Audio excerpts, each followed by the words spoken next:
Hey friends, good morning. How are you all? రీసెంట్గా last 2 వీక్స్గా videos పెట్టడం అయితే కుదరలేదు, ఎందుకంటే my daughter is not feeling well. తను ఓవరాల్గా కూడా ఇంకేమీ కన్జ్యూమ్ చేయలేని సిచ్యువేషన్లో ఉంటే ఇంకా హాస్పిటల్ అయితే అడ్మిట్ చేయాల్సి వచ్చిందన్నమాట. బై గాడ్స్ గ్రేస్ ఇన్సూరెన్స్ అనేది కంపెనీ ప్రొవైడ్ చేస్తుంది కాబట్టి మోస్ట్ ఆఫ్ ద ఎక్స్పెన్సెస్ అయితే దాంట్లో కవర్ అయ్యాయి. ఈ వీడియో ఎందుకు చెప్తున్నానంటే, మాతో పాటు అదే రోజున ఒక పేరెంట్ అయితే వాళ్ళ కొడుక్కి హ్యాండ్ ఫ్రాక్చర్ అయిందని చెప్పి అదే హాస్పిటల్ జాయిన్ చేశారు. It's private hospital. మాకున్న కవరేజ్కి మొన్న క్యాప్ లిమిట్లో మాకైతే వార్డ్ అయితే వస్తుంది. సో వార్డ్ కూడా అంతా బాగానే ఉంది, అంటే రూమ్లో ఒక ఇండివిజువల్గా అలా అయితే ఏం లేదు, కానీ ఒక వార్డ్ అయితే బాగానే ఉంది, కూడా అంతా బాగానే ఉందన్నమాట. బట్ ఈ పర్సన్ ఎవరైతే వాళ్ళ కొడుకుని తీసుకొచ్చాడో ఆయన వచ్చిన దగ్గర నుంచి కూడా హాస్పిటల్ స్టాఫ్ని, నా కొడుకు అయితే ఒక ఏసీ రూమ్ కావాలి, నాకు ఇన్సూరెన్స్ ఉందని చెప్పి ఒకటే సతాయించాడు అనమాట. సో వాళ్ళు కూడా ఇంకా హాస్పిటల్ స్టాఫ్ కూడా ఇంకా చేసేదేం లేక ఒక ఏసీ రూమ్కి అయితే షిఫ్ట్ చేశారు. తర్వాత రోజున కొన్ని రోజుల తర్వాత అడ్మిట్ చేసేసిన తర్వాత కొన్ని రోజుల తర్వాత డిశ్చార్జ్ చేస్తారు కదా, ఆ రోజు మళ్ళీ గొడవ పెట్టుకోవడం స్టార్ట్ చేశారనమాట. మీరు ఎందుకు నాకు ఏసీ రూమ్కి అయితే ఇలా ఎక్స్ట్రా ఛార్జెస్ ఉంటాయని నాకు చెప్పలేదు, ఇవన్నీ మీరు నాకు చెప్పాలి కదా అని చెప్పి వాళ్ళతో గొడవ పెట్టుకోవడం స్టార్ట్ చేశారనమాట. తిరిగి హాస్పిటల్ స్టాఫ్ కూడా మీకున్న క్యాప్లో మీరు చెక్ చేసుకోవాలి, దానికి వార్డ్ వస్తుందా లేకపోతే రూమ్ వస్తుందా అని చెప్పి, అవన్నీ మేము ఎక్కడ చేస్తాం, మీరు వచ్చిన దగ్గర నుంచి మమ్మల్ని ఇన్సిస్ట్ చేస్తున్నారు మాకు రూమ్ కావాలని చెప్పి.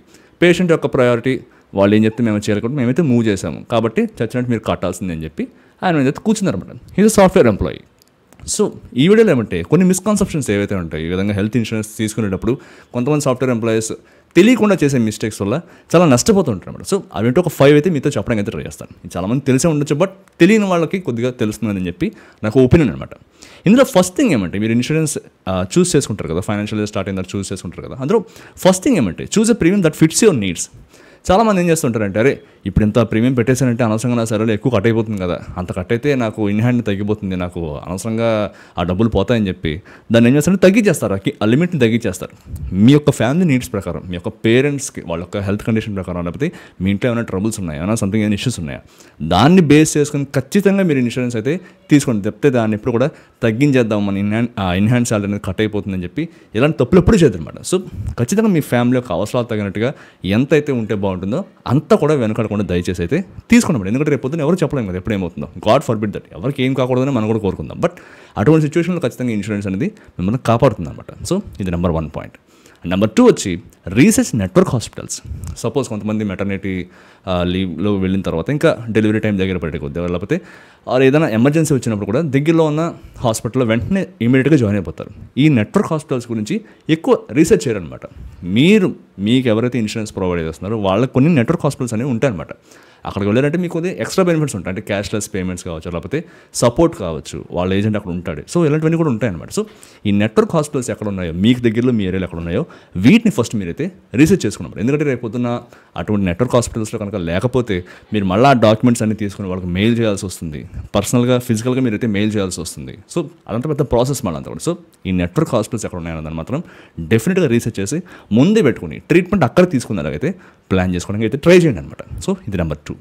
నెంబర్ 3 వచ్చి understand ward and room coverage. చాలా మంది చేసే మిస్టేక్ అనమాట. నేను చెప్పాను కదా స్టార్టింగ్లో, ఈ పర్సన్ కూడా ఏమంటే నాకు ఇన్సూరెన్స్ ఉంది కదా అని చెప్పి ఒక బ్లైండ్ థాట్ తోటి, నాకు రూమ్ వస్తుంది, ఇన్సూరెన్స్ ఉంటే చాలు ఏదైనా సరే అయిపోతుంది అటువంటి ఒక బ్లైండ్ థాట్ తోటి అయితే ముందుకు వెళ్ళాడు అనమాట. సో రూమ్కి ఎంత క్యాప్ ఉంటుందో, లేకపోతే ఈ వార్డ్కి ఎంత క్యాప్ ఉంటుందని చెప్పి ఆయన అయితే ఆలోచించలేదు. సో ఆ విధంగా ఏమంటే చివరికి ఆయన ఎక్స్ట్రా పే చేయాల్సి వచ్చింది అనమాట, చాలా ఎక్స్ట్రా పే చేయాల్సి వచ్చింది. సో ప్రైవేట్ హాస్పిటల్ నమ్మండి, వాళ్ళైతే చాలా చార్జ్ చేస్తారు. సో ఆ చేంజెస్ ఇవన్నీ కూడా చాలా ఎక్కువ ఉంటాయి అనమాట.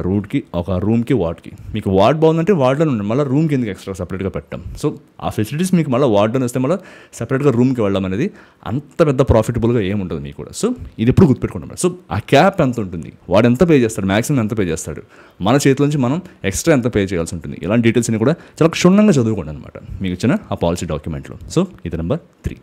Number 4, check for mandatory copayment clauses. ఏ ఇన్సూరెన్స్ అయినా సరే మీరు తీసుకున్నారంటే ఎంతో కొంత మీరైతే పే చేయాల్సి ఉంటుంది, లేకపోతే కొన్నిసార్లు 100% వాళ్ళే పే చేస్తారు. బట్ కొన్నిసార్లు ఏమంటే క్లాజెస్ చాలా చిన్న చిన్న లెటర్స్లో పెడతారు కింద. 5% మీరు పే చేయాల్సి ఉంటుంది, 10% మీరు పే చేయాల్సి ఉంటుంది, మిగతా 90% మాత్రమే ఇన్సూరెన్స్ అయితే ప్రొవైడ్ చేస్తుందని చెప్పి క్లాజెస్ మెన్షన్ చేస్తారన్నమాట. ఎందుకు చెప్తున్నానంటే ఈ విషయం కూడా, సపోజ్ ఒక మేజర్ థింగ్ ఏదైనా జరిగింది అనుకోండి, సంథింగ్ ఏదైనా అవ్వకూడదని కోరుకుందాం. అటువంటివి జరిగినప్పుడు ఒక 5 lakhs 6 lakhs అయినప్పుడు అందులో 10% అంటే 60,000 అప్పటికప్పుడు మీరు పే చేయాల్సి ఉంటుంది అనమాట. సో అటువంటి దాన్ని కూడా మీరు రెడీగా ఉండాలి. కాబట్టి ఈ క్లాజెస్ అన్నీ కూడా చాలా క్లియర్గా అయితే మీరైతే చెక్ చేసి పెట్టుకోండి అనమాట. సో ఇది నెంబర్ 4. అండ్ చివరిగా వచ్చి చాలా డేంజరస్ అనేది ఇప్పుడు కూడా చాలామంది ఎక్కువ మంది నెగ్లెక్ట్ చేసే విషయం ఇదనమాట. అదేంటంటే beware of gaps when switching companies. చాలామంది అనుకుంటుంటారు, కొన్నిసార్లు కంపెనీస్ ఏం చేస్తూ ఉంటాయంటే వాళ్ళు పనిచేస్తున్న ఎంప్లాయీస్కి, వాళ్ళ యొక్క పిల్లలకి, లేకపోతే వాళ్ళ యొక్క స్పౌజెస్కి, వీళ్ళకి ఖచ్చితంగా వాళ్ళైతే మ్యాండటరీగా ఫ్రీగా అయితే ఇన్సూరెన్స్ ప్రొవైడ్ చేస్తారు. బట్ వాళ్ళ పేరెంట్స్ కానీ ఇన్లాస్ కానీ అయితే వాళ్ళైతే డబ్బులు కట్టించుకుంటారు అనమాట. మనం కొంతమంది ఎంప్లాయీస్ ఏ నోషన్లో ఉంటారంటే, అరే నేను ఆల్రెడీ ఇన్సూరెన్స్కి డబ్బులు పే చేస్తున్నాను కదా, కాబట్టి ఒకవేళ నేను కంపెనీ మారినా సరే ఆ ఫైనాన్షియల్ మొత్తానికి నాకైతే ఇన్సూరెన్స్ అనేది అవైలబుల్గా ఉంటుంది, కాబట్టి ఎప్పుడేమైనా సరే నేనైతే నాకు ఎటువంటి ప్రాబ్లం ఉండదని చెప్పి అనుకుంటారు అనమాట. మర్చిపోతారు వాళ్ళకి ఆ ఇన్సూరెన్స్ అనేది ఆ కంపెనీలో కొనసాగుతున్నంత వరకు మాత్రమే ఫ్రీ అన్న విషయాన్ని మర్చిపోతారు అనమాట. సో ఎప్పుడైతే ఒక కంపెనీ స్విచ్ అవుతున్నప్పుడు మధ్యలో గ్యాప్ కనుక వచ్చిందో, ఆ గ్యాప్లో కనుక పొరపాటున ఏమైనా అయిందంటే, గాడ్ ఫర్బిడ్ దట్, ఆ టైంలో అయితే మీకైతే ఆ ఇన్సూరెన్స్ అనేది అప్లికబుల్ కాదనమాట. సో దానికి ఎప్పుడు కూడా ఒక బ్యాకప్ ప్లాన్ అనేది ఎప్పుడు కూడా రెడీగా పెట్టుకోండి. ఆర్ ఒకవేళ అలాంటిది ఏమైనా ఒక మీరు కెరీర్ గ్యాప్ తీసుకుందాం అనుకుంటున్నప్పుడు కొద్దిగా వేరే ప్రైవేట్గా ఏదైనా ఇన్సూరెన్స్ తీసుకోవడం కూడా ట్రై చేయండి. ఇప్పుడు గుర్తుపెట్టుకోండి, మీరు డబ్బులు పెట్టి పే చేసేది మాత్రమే మీకు ఎప్పుడు కూడా ఇయర్ లాంగ్ ఉంటుంది తప్పితే మీకు ఫ్రీగా ప్రొవైడ్ చేసేది మాత్రం మీ యొక్క ఎంప్లాయ్మెంట్ కనుక ఆ కంపెనీలో అయిపోయిందంటే అక్కడితోటే అయిపోతుంది కదని చెప్పి అర్థమైందన్నమాట. సో ఎవరికైతే తెలియదో వాళ్ళకైతే ఈ వీడియో షేర్ చేయండి. మరో వీడియోలో మళ్ళీ కలుసుకుందాం. అంతవరకు టేక్ కేర్, బాయ్.